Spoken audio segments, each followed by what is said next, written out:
Thank you again. And now it's my pleasure to introduce my colleague, Bret Schafer. He is with the Alliance for Securing Democracy. He is a media and disinformation fellow there, and his research has appeared in many publications of record, such as the Wall Street Journal and the New York Times.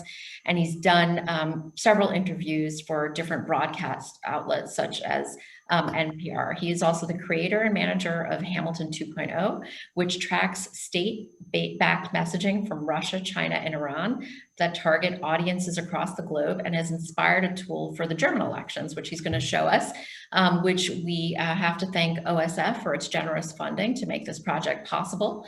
And it is a little bit different, and he can explain that because it tracks both foreign and domestic messengers targeting German audiences. And it's a dashboard that we're doing in conjunction with the Institute for Strategic Dialogue, and there will be additional partners being named in the coming weeks. So with that, Bret, I'm going to hand the floor to you, and I'm looking forward to hearing about this new tool. Thanks, Sudha. And I'm just going to share my screen here so we can do a brief demo. Okay, so as Sudha mentioned, this is based off of our Hamilton 2.0 dashboard, which tracks over 900 Twitter accounts connected to Iranian, Chinese, and Russian diplomats and state media. It tracks 4 channels on YouTube and roughly a dozen state media websites. So what the dashboard is able to do is it gives us a pretty good summary analysis every day of the key topics and themes that these countries are talking about. So we're able to sort of scroll through, see which accounts are getting the most amplification, and also look at the key phrases, the hashtags, the countries being mentioned, as well as the individual tweets that are getting a lot of retweets, a lot of engagement. And then, as I mentioned, also look at their outputs on YouTube and across state media websites.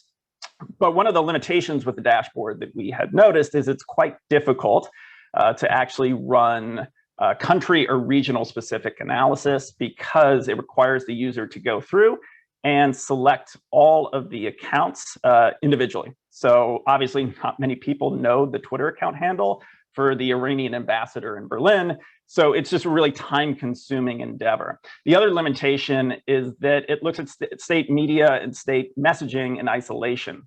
If there's anything we learned in the US context, it's that you cannot look at the foreign without understanding the domestic. And so we realize that it's sometimes very limiting to do analysis and not understand how it converges or diverges from political rhetoric or just what's in the domestic media ecosystem. So the German election dashboard is hoping to solve those 2 issues. And I'm just going to try to minimize my here so it's not blocking us. Okay.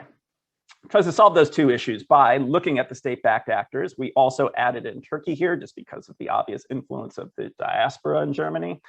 But what we have is a pretty robust set of domestic actors as well. So we have most of the major German media outlets, as well as accounts affiliated with the major political parties. So we have now roughly 800 Twitter accounts in the domestic space, and that gives us a much better ability to run the sort of side-by-side comparisons that allow us to see how foreign actors are either piggybacking off the messages that are in the domestic space or trying to redirect the conversation. So what you see on the landing page is just a very quick sort of rundown of election-related hashtags and key phrases and which network are amplifying those specific hashtags or key phrases. The Turkish ambassador gets mentioned in almost every single tweet, or not the ambassador, foreign minister gets mentioned in almost every single tweet, so we may have to mute that. But this is just a very quick kind of intro to the top line data. But most of the time I'm going to spend looking at the individual parts of the dashboard where we can do deeper analysis. So again, we have Twitter, we have YouTube, and we have websites. And just a couple things to note, I'm going to do everything in English, but there is the ability up here to toggle to German. So the dashboard will be bilingual at a certain point. I'm also just going to go to many different tabs. I've learned from experience that trying to screen share and run a live demo is a recipe for a very slow experience. So everything on the dashboard is interactive. I am going to be toggling between the tabs just to make sure everything works. So if I hit the Twitter button here, it takes me to this page that gives me an overview of, I think I set the date range to 30 days, but this is customizable. So you can look at 1 day, you can look at the last 6 months at a certain point. And that allows me to see which accounts are the most influential. So which accounts are getting the most retweets, and also just the themes that are being amplified the most in the German ecosystem. So of interest, every account here is a domestic German account, with the exception of RT Deutsch, which is the 4th most influential account that we're looking at. Again, this is over 850 accounts, including major German media outlets and political figures. That will be a theme throughout, is that RT Deutsch has outsized influence. So what you'll also see here are the most mentioned hashtags. So most of these are pretty generic, not that interesting. This, however, is a little bit more so, because obviously it gets into then questions about lockdown. The translation of this is close everything. So if I were to click on that, it would then reorient the dashboard to just show me all of the related metrics around that key phrase. As you'll see again, RT Deutsch, one of the main amplifiers of that hashtag.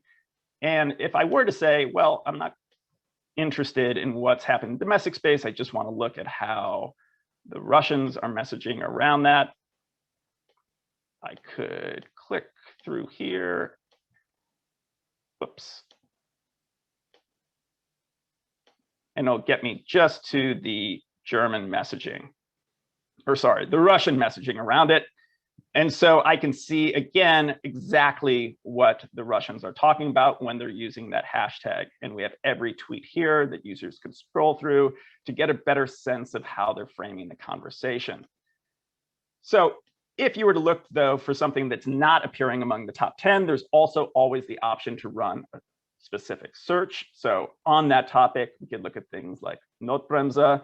Again, I think that sort of translates to the emergency brake, what we'd call the sort of lockdown or quarantine measures here.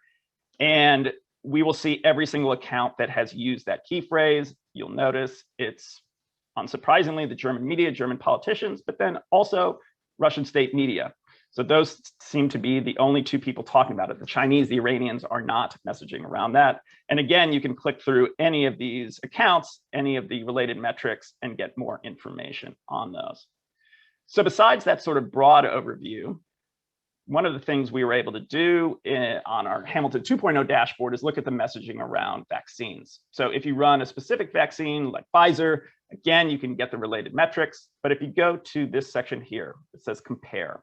You can run actually side-by-side comparisons. So I was able to put in Sputnik vaccine, Pfizer, AstraZeneca, and you're able to see the trend lines over time. So this is a great way of looking at how there's messaging around specific candidates, for example. So you could put in all of the key candidates or the parties here, and you can see how each individual network, again, if I select the countries up top here, are messaging around a specific candidate or topic and do those sort of side-by-side comparisons. One of the other things we can do, and this is the Twitter analysis page, is you can look at who they're retweeting. So who kind of exists in their amplification network outside of the accounts that we know to be attributable state-backed actors. And occasionally this leads to some very sort of interesting findings. One of the things we found in Hamilton 2.0 doing this, and there was a big report today about this, is how often Chinese diplomats actually retweet accounts that we are quite certain are fake. And so this is one of the ways that will help identify that, because it will highlight the accounts that they are engaging with. So for example, you look at Xinhua Deutsch, you see that they've retweeted, this is definitely not a fake account, but it is an account that talks about climate issues. So you can click into that and see exactly what their messaging is, why they engage with that account. It just gives a deeper level of analysis than simply looking at the state actors themselves. And just very quickly, because I know we're running out of time here, but I did want to mention that we also have, if you click on the YouTube little button here, you can go and get a summary analysis of everything RT Deutsch is putting out on their YouTube channel. So we rank things by views, but you can also select things by likes, dislikes, comments, and it gives a great way to scroll through on a daily basis, on a weekly basis, and just see the themes that the Russian media ecosystem is using to target audiences in Germany. And then finally, just to wrap things up here, because I know we're at time, we also have all of the German language state-backed media accounts from the foreign networks that we're looking at. So once again, you'll see a theme. RT Deutsch absolutely dominates in terms of engagements. Actually, Sputnik, which has now been rebranded as SNA in Germany. Sputnik is more prolific in the articles they put out. RT Deutsch gets the most engagement, much less so from Turkish, Iranian, and Chinese state media. But the purpose of the dashboard is to give users the control to search for anything they want, to run these side-by-side comparisons, to look at the topics and themes that are being promoted by each network, and then to be able to do really deep sort of longitudinal analysis over time and say that over 6 months, these clearly are the themes that the Russian media ecosystem, Chinese diplomats are going back to over and over again. And we think it's just an excellent tool for providing that sort of deeper level of analysis and just sort of anecdotally saying, well, I went to RT Deutsch today and they were talking about this. And hopefully will be a useful tool for those who are analyzing the information space around the election. And I will wrap up there because I know we're at time. Thank you, Bret, so much. I mean, it really wasn't a lot of time, but you gave us a really good snapshot of this powerful tool that I think a lot of people will use as a resource during this election year in Germany. Thanks to all of you that have tuned in for our kickoff event on our series, Germany after Merkel, Choices for Germany. There'll be another event next week specifically on foreign policy with Bundestag members and their respective views on foreign policy representing the mainstream parties. Thank you. Have a good evening. Enjoy the rest of your morning. Bye-bye.